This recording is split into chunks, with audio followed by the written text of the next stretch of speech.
Why don't you ask your mommy? My mother doesn't know anything. Hail Satan.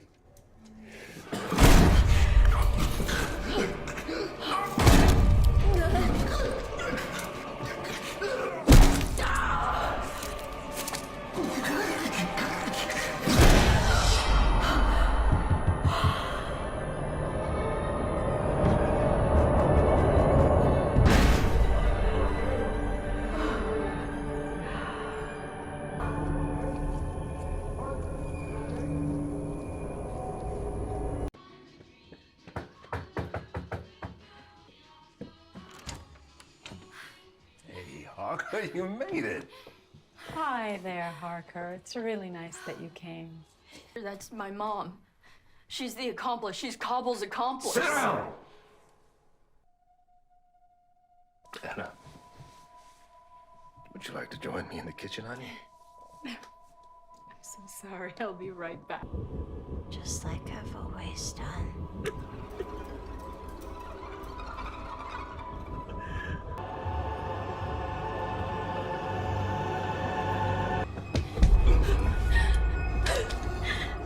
Carter, stop!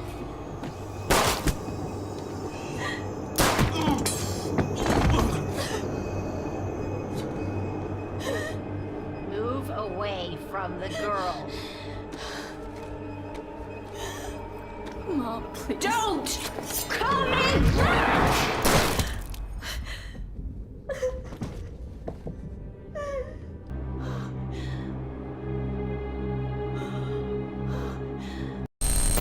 From spine-chilling suspense to mind-bending twists, LongLegs is not just a horror film. It's a psychological puzzle that will haunt you long after the credits roll. But what's really going on beneath the surface? Who or what is LongLegs, and what secrets drive the terror? Stay tuned as we break down every hidden clue, shocking moment, and the ending that left everyone stunned.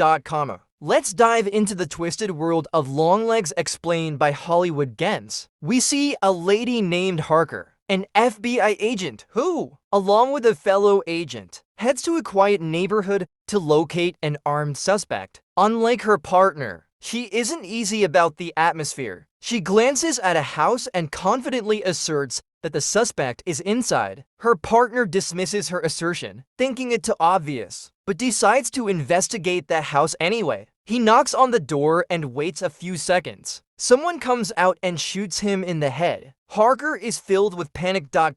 She rushes inside and finds the suspect calmly sitting on the bed. This moment reveals a significant aspect of Harker's character. She possesses supernatural or spiritual abilities that allow her to foresee the truth. And so, the real case of the film begins, the investigation into the LongLegs serial killer. In a car, Harker is sitting with her superiors, Agent Carter and Agent Brown. Carter introduces her to the chilling story of the LongLegs killer. He points to a house, explaining that a family lived there for 12 years before the father tragically stabbed his wife and children before taking his own life. The case could have ended there, but they found a letter. It was written in a coded alphabet that didn't match any of the family's handwriting. This same scenario had occurred with 10 different families over the past 30 years, each receiving a similar letter with the same handwriting. All of them were signed with the name LongLegs. Back at the office, Carter provides Harker with more details about the case, hoping her extraordinary intuition will reveal something new. She asks Carter what all the families had in common. He tells her that each family had daughters born on the 14th of a month. Harker delves deep into the evidence and case files, feeling an overwhelming sense of dread as she connects the dots. Carter finds her asleep, surrounded by photographs. He wakes her up and takes her to a pub to discuss the case further. Harker points out that there were no signs of forced entry into the homes, and that all the victims were killed with weapons found inside the houses. It seems LongLegs had been there, but not physically. That's quite eerie, she says. They should skip the case. She also suspects that LongLegs isn't acting alone, but has accomplices. It's late, and with Carter drunk, Parker drives him home to meet his wife and daughter. Harker briefly talks to Carter's daughter about some personal matters before her mother interrupts, and Harker heads home. Before leaving, the little girl invites Harker to her upcoming birthday. Harker lives in a secluded cabin in the woods, a setting that only adds to the tension. At her doorway, she senses a presence and pauses, but everything around her seems empty. She enters her study and calls her mother, but she's reluctant to share her troubles. We also learn that her birthday is fast approaching. Harker is visibly anxious, more so than just because of the case. She doesn't say much, and after hanging up, she hears a knock at the door. She finds nothing and locks the door. But when she looks out the window, the scene is even more unsettling. She rushes outside with her gun, terrified. But whoever was there is no longer outside. They're inside. Harker re-enters, finding no one. But there is a letter addressed to her with the note, "Do not open until January 14th. Harker opens the letter to find a birthday card marked with the number 9, signifying her 9th birthday. The card contains a message in coded language, which Harker deciphers using the Bible. It turns out to be a series of strange, ominous threats. Harker receives a call from the office about another family that has been murdered. The bodies haven't been discovered for about a month, and they're in a horrific state. At her office, Harker calls her mother, telling her she'd be busy for the next few days. Her mother asks if she'd be around for her birthday, to which she vaguely responds. At the office, Harker dives deeper into the codes, discovering an algorithm. She presents her findings to Carter, who, not being as sharp as Harker, struggles to grasp the significance. Harker simplifies it for him. She has uncovered details about the murder of a previous family, the Camera family mentioned in the letters. In that case, the father killed a priest and his wife, but their daughter, Carrie Ann, survived because she was at school at the time. Since then, Carrie Ann has been in a mental institution. Parker's decoding also indicates that Longlegs may strike again in 3 days. Carter decides to visit the farm with Harker. At the farm, they find X marks that lead them to a cross in the attic. Digging deeper, they discover a doll. The forensic team reveals that the doll is intricately crafted, with a metal ball inside its head, functioning as its brain. The doll is hollow, but when touched, it emits a strange sound, triggering disturbing flashbacks for Harker of her childhood and a creepy man. This man is Longlegs, who, as it turns out, is wandering around town buying groceries from the market. Next, Carter and Harker visit Carrie Ann. They are surprised to learn that someone else visited her the previous day, signing the register with Harker's name. Harker speaks with Carrie Ann, who claims to have met Harker before and even visited her house. Harker dismisses this and asks about the man who visited the day before. Carrie Ann describes him as divine, someone she would follow to any extreme, even kill Harker if he asked her to. The conversation's eerie tone unsettles Harker, prompting her to leave. Back at the office, Carter is confused about the direction the case is taking. He even becomes suspicious of Harker,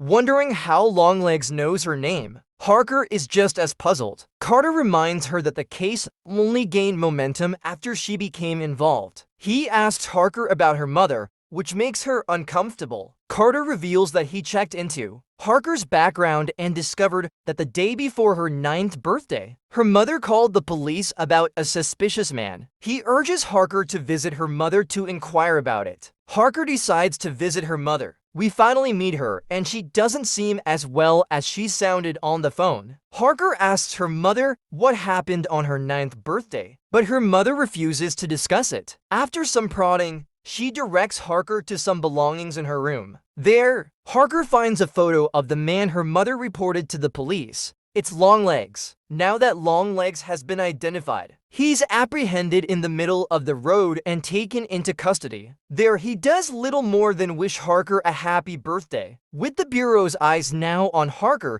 she feels the pressure to act. She believes the case isn't over, and that there's still another accomplice out there. She confronts Longlegs in custody, but he speaks in cryptic terms about another person, never clearly identifying them. Then he suddenly begins banging his head against the table, repeatedly until he crushed his skull, killing himself. But the real horror is yet to unfold. Carter is deeply unsettled and Parker, accompanied by Agent Brown, visits her mother again. Harker enters the house but can't find her mother. Apparently, she's occupied with something else. A gunshot startles Harker, and she rushes to the window to see her mother taking another shot at. Agent Brown, Harker dashes outside, pointing her gun at her mother, who is aiming a shotgun at a doll. None of it makes sense to Harker. Her mother speaks of Longlegs and expresses relief that they're all free. Then she shoots the doll's head, causing something to spark in Harker's mind, and she collapses. Now, we enter a flashback where the full explanation is finally revealed. Harker and her mother had always lived alone, with no visitors until her 9th birthday. Longlegs arrived as a church member, bearing a gift, a doll he had crafted with a piece of himself inside, allowing him to possess whoever owned it. And it did possess Harker, but in her case, Longlegs didn't want to kill her. He wanted her for himself. However, her mother begged for Harker's life, offering to carry out the killings on his behalf. She would help him by delivering the dolls to families, which would possess them and lead to their deaths. She did all of this to protect her daughter. Back in the present, Parker awakens in her bed to an empty house and a ringing phone. On the other end, Longlegs reminds her that she's late for Ruby's birthday party.